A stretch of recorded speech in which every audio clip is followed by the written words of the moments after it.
Greetings, it's New Zealand naturopath Eric Backer and author of the Psoriasis program. Thanks for checking out the video.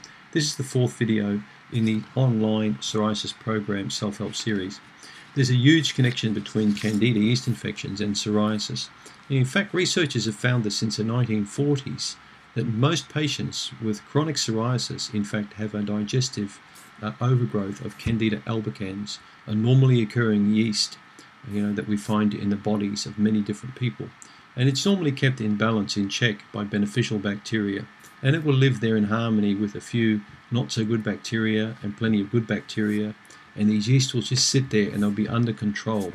But in psoriasis patients, however, they tend to be out of control and cause a lot of problems. So common symptoms we see with Candida, for example, could be like craving carbohydrates or sugary foods, excessively itchy skin, lots of bloating, lots of farting.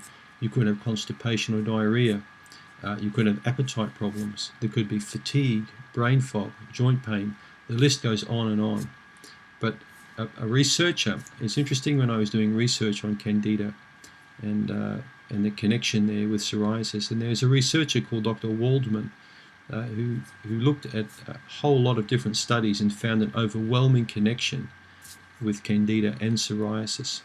I wrote a 42-page book which is one of the booklets in the series of the psoriasis program, which just talks about Candida and psoriasis alone. So it's quite an interesting book. It really outlines what yeast infection is, how to recognize it, and how you need to get rid of this yeast infection if you want to get a beautiful result with your psoriasis. So don't kid yourself. Don't waste your time just looking at treating the skin. You need to treat the digestive system. This is a core thing with psoriasis. You really need to get this, an understanding of this. And when you can finally understand that and give the psoriasis treatment the respect it deserves, you get a fantastic result. So you can read a bit more about the Candida connection on the psoriasisprogram.com, and particularly in the psoriasis program itself, which is 13 different booklets. And please check out ultimatepsoriasisprogram.com. Thanks for checking out this video.